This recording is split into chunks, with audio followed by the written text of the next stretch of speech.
Yo, wagwan my people, and welcome back. And I hope everyone's blessed. And recently, I've been doing a lot of sound design. I've been creating a lot of sounds that have given me a lot of inspiration, and I've been coming up with a lot of techniques and experimenting with different effects and different VSTs. And I thought this would be good to showcase in a tutorial. But not only that, showing the importance of sound design, so creating your sounds beforehand, so when it comes to creating music, that whole creative process is a lot easier and a lot smoother and faster. And another key area I want to focus on is sound selection and how that ties into the sound design process and also the creative process. And while I was in this creative process, I created this sound that really inspired me to make this hard trap beat. So let's not waste any more time and get straight into it. So the first thing I started with was an arpeggiated bell, which I got from Omnisphere, and this is the bell I had chosen. It's called Jupiter Bells, and here's the pattern for it. Now, as you can see, it's just a 2-bar loop, so this whole section here is just 2 bars and it's just repeated. And as it gets to here on the 7th and 8th bar, I pitched it up 5 semitones. Now this is what it sounds like.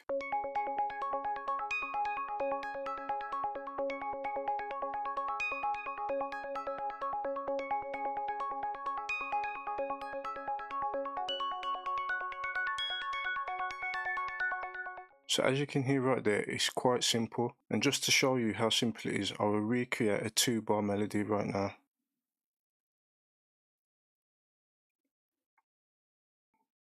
Put this on this note. Put that on there. Let's go up here. Put that there. And then put that there. Now let's have a listen to that.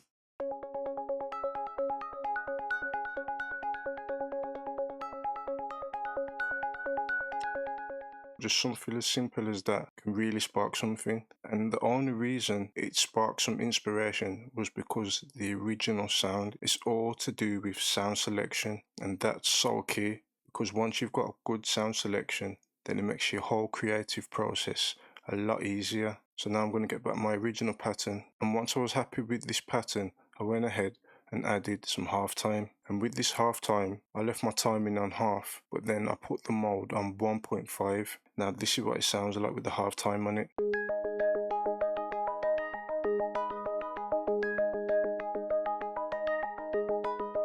Now as you can hear, with the halftime effect on it, it's giving it a different bounce, and that's because of the mode that I had chosen. So you see here, there's 3 different modes, and the one that I'm on is 1.5, and then you've got 2, and then you've got 4. So I'll pull it on 2, and I'll also pull it on 4, just to show you the different bounces that you can get. So I'll start with 2. Now 4. Now as you can see, between these 3 modes, you got 3 different bounces. So it's all about experimenting and seeing which one suits you. Once I was happy with that, I went and bounced it down to an audio file. So this is the arpeggiated bell bounced down to an audio file. Now the first thing I done with this arpeggiated bell was I decided to time stretch it. Now you can do that by holding Alt and then going to the bottom right hand corner of the sample, and you see this icon pop up right here. So I stretched it to the end of the 9th bar. Now this is what it sounds like now it's been time stretched.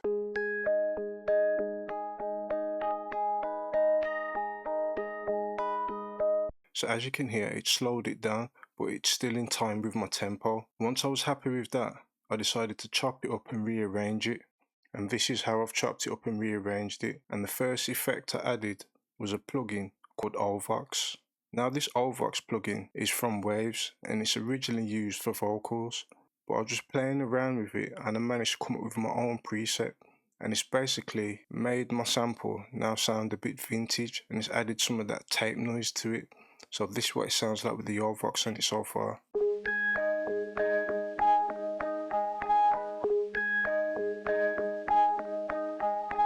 Secondly, I added another halftime, and this time I've left the mode on 2. Now I've added this halftime just to add some more bounce to the sample.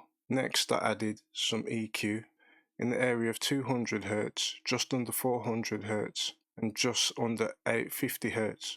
these were really problematic areas, so I've taken these out just to give the sample a more balanced sound. And then right here I've low cut it, so everything below 106 Hz I've taken it out. Next I added some sound shifter. Now with this sound shifter I've pitched it up 12 semitones, and then lastly I added some multi-band compression. Now with this multi-band compression, I use it to help balance the dynamics within some of those high mids, because as it got to some of those higher notes, those high frequencies was getting a bit too harsh. So using this multi-band compression has helped balance it out. I will play it with it off so then you can hear it, and then I'll play it with it on, and then you will get to see and hear what this multi-band compression is doing. So this is what it sounds like with it off.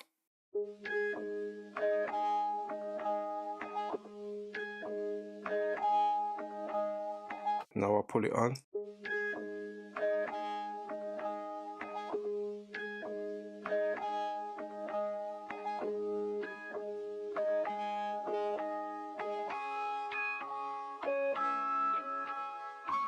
As you can hear, this whole sample is a lot smoother because I didn't want to completely remove those frequencies, and this is why I used the multi-band compression of those particular frequencies. And this arpeggiated bell is the main foundation for this whole sample. I wanted it to be quite smooth and dynamic, so to finish it off, it was all to do with sound selection. So the next thing I added was some piano. Now I got this piano from a plugin named Signature R&B, and this is the name of the preset I'd chosen, a smoked out piano, and I didn't change anything within this plugin, so all this is stock settings, and here's the pattern for it.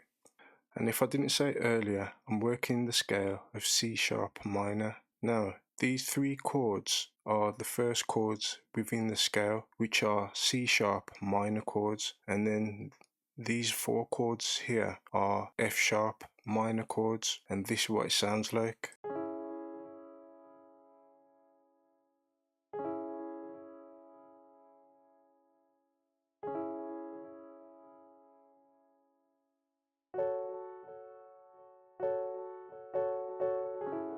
And then the only effect I added to that was some EQ, and I've taken out quite a lot of the lows, so I've low cut it by 256 Hz. And I always do this with my sounds because I'm always making space for my kick drum and my bass. Now this is what the piano sound like with the arpeggiated bells.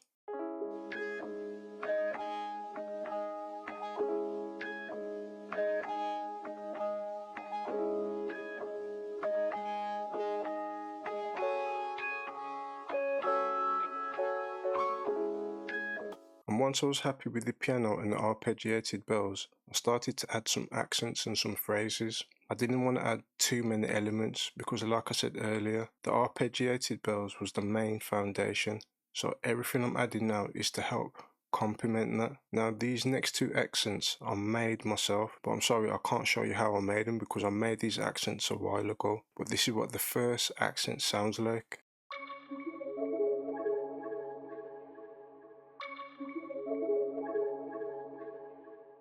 And the first effect I added to that was some EQ, and I low cut it by 318 Hz, just taking out all the lows.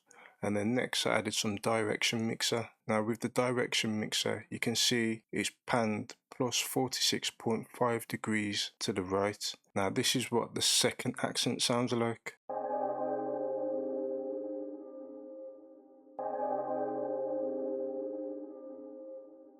Now this accent right here, the last one, it's the same as the rest of these, it's just that this one's pitched up 5 semitones. And then the first effect I added was a sound shifter, and I pitched up 1 semitone just to pull it back into key of my beat. Next I added another sound shifter, and this time it's pitched up 12 semitones. Then I added some EQ, and I've low cut it by 478 Hz, just taking out all the lows. And then lastly, I added a direction mixer. Now with this direction mixer, it's panned minus 46.5 degrees to the left. Now this is what it sounds like so far with all the accents now.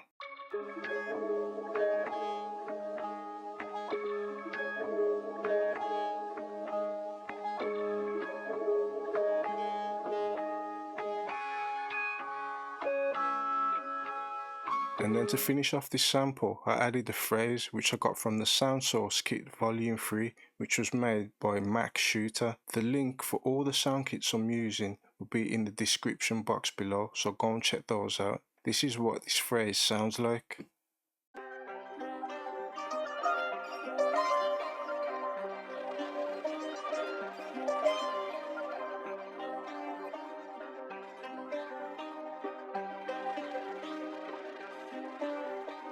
So with this phrase, I chopped it up and then chose the parts that I wanted. So as you can see right here, I've muted this part right here, but then kept this part. And then the first effects that I added was a sound shifter, and it's pitched up one semitone just to pull it back into key with my beat. And then I added some EQ and I low cut it by 595 Hz, and then in the area of 1K and 2K I gave it a little boost just to help give it some more presence within the higher mids. Lastly, I added some direction mixer. Now this is panned minus 32.5 degrees to the left, and once I was happy with that, I went and grouped all my melodies and put them into a group channel. And once I had done that, I put a sound shifter on my group channel, and as you can see right here, I pitched all my melodies up by 4 semitones. So now this is what everything sounds like, which is now in the key of F minor.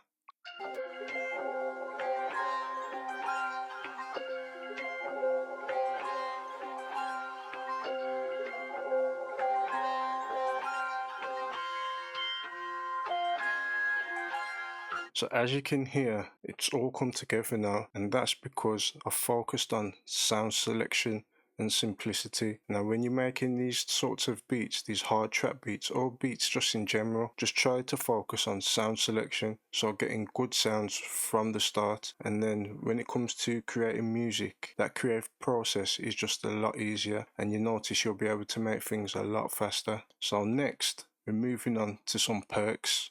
Now with this perc loop, I got it from Only One's percussion loop kit, and this is what it sounds like.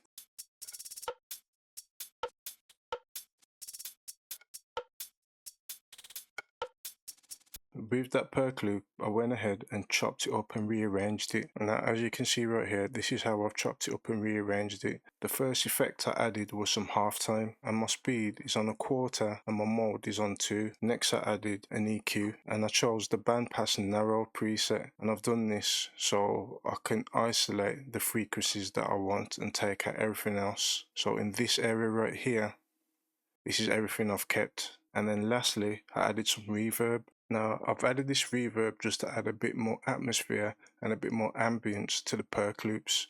Now this is what the perc loops sound like together with my melodies.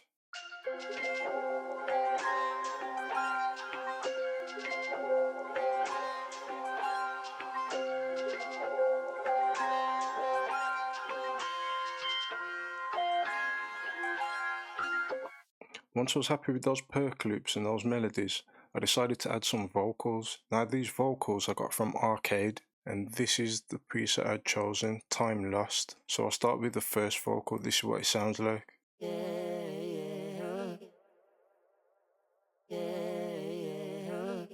And this is what the second vocal sounds like. And this is what the last vocal sounds like.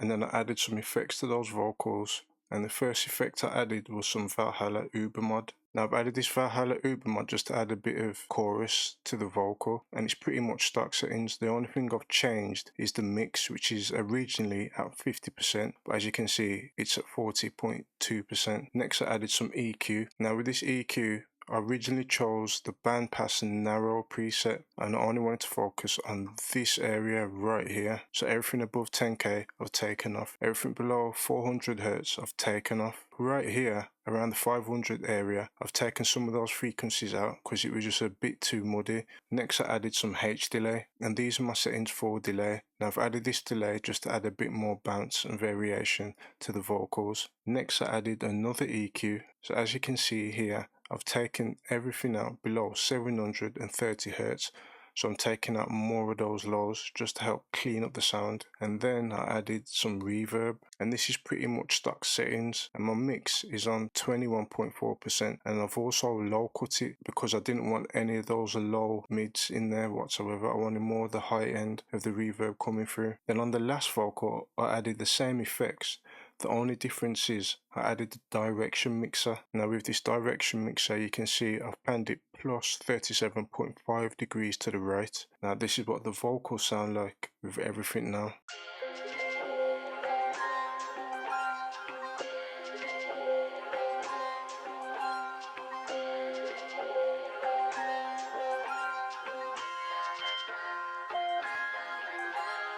So the next thing I moved on to was bass, and I added the 808 and a synth bass. The 808 I got from the ATL Culture kit, and this is the name of the 808 right here, and this is what it sounds like.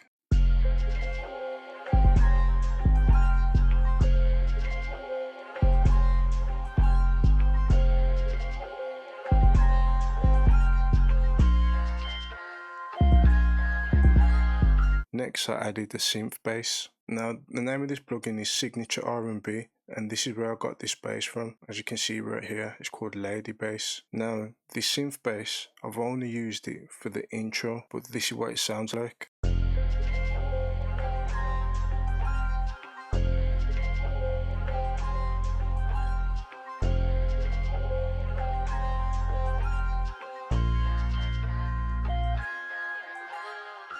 Once I was happy with that, I decided to move on to the drums. Now with all my drum sounds, they're from the ATL Culture kit, which was made by Trey Freeze, the Heartless drum kit, and the Balenciaga kit, which was made by Only One. The first drum sound that I started with was a rim shot, and this is the name of it here. Now this one's from the ATL Culture kit, and this is what it sounds like.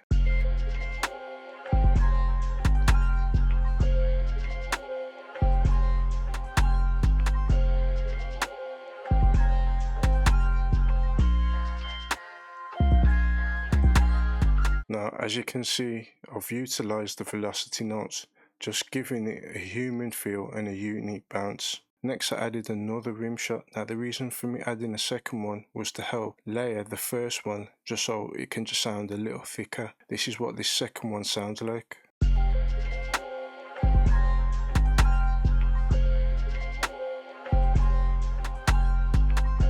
With this second rim shot, this is the one that I chosen, and I got this one from the Balenciaga drum kit. After that, I added some hi-hats, and this is the hi-hat I had chosen, which is from the ATL Culture kit, and this is what it sounds like.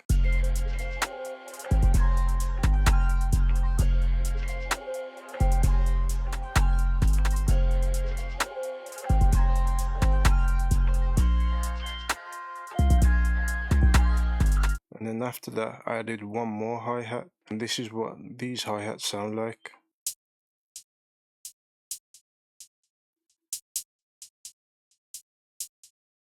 And you can hear the delay on it, and this is Logic's own delay, and the timing is on a quarter dotted. My feedback is at 10% and the wet is at 26%. This second hi-hat, it sits just underneath the main hi-hat, so I'm just layering it just so I can give it more of a bounce and more of a unique feel. To finish off the drums, I added a kick drum, and this is the name of the kick drum. Now this one's from the Heartless drum kit, which was made by Only One. So with all that being said, I'm going to play it through now.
And that's the end of the tutorial, and I enjoyed making this one. I enjoyed the sound design creative process and experimenting with different plugins and trying different techniques. I hope you guys enjoyed it, but more importantly, I hope that you learned something too. And always remember, sound selection's key. So please like, share and subscribe, and until next time, peace out.